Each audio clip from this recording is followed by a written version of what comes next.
হামজা চৌধুরীর আসার খবরে নাকি ভয় পাচ্ছে না ভারত। দেশটির গণমাধ্যমের খবরে সোশ্যাল মিডিয়ায় ঝড় উঠেছে।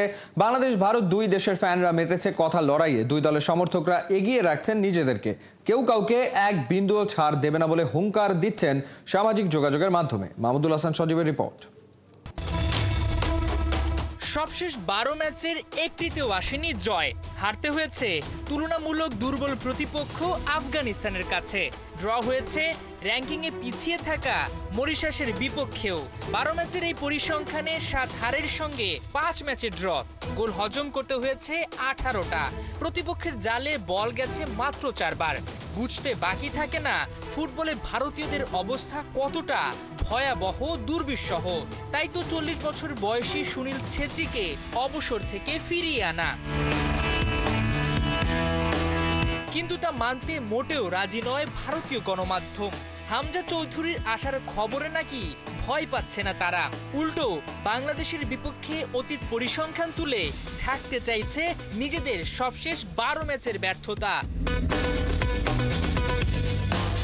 সোশ্যাল মিডিয়ায় সমর্থকদের যতই উস্কে দেওয়ার চেষ্টা করা হোক না কেন, তাতে তো আর প্রশ্ন করা থেকে বিরত রাখা যায় না।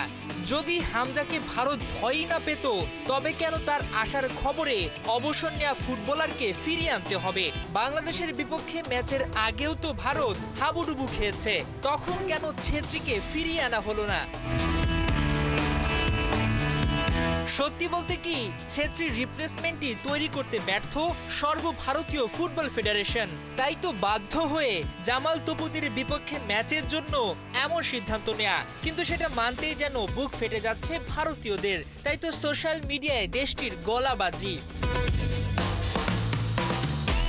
কেউ কেউ অবজ্ঞা করে বলছেন বাংলাদেশ নামে ফুটবল দল ছিল কিনা সেটাই জানতেন না তারা। কারো কাছে আবার অতীত পরিসংখ্যানটাই গুরুত্বপূর্ণ। হামজাকে নিয়ে ভাবার কিছু নাই। সত্যি বলতে কি, ভারতের দলে তো আর ইউরোপিয়ান লিগে খেলে এমন কেউ নাই।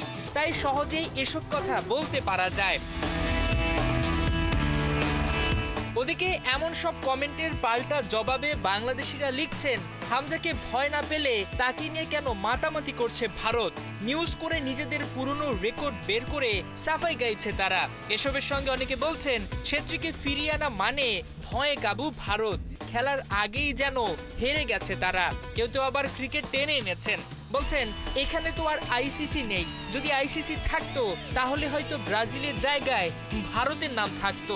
সে যাই হোক, ফুটবলে এমন তর্কাতর্কি নতুন কিছু না। এখন দেখার পালা এই কথার লড়াইয়ের শেষ পর্যন্ত কারা জেতে। তার জন্য অপেক্ষা করতে হবে 25 মার্চ পর্যন্ত। মাহমুদুল হাসান সজীব, ৭১।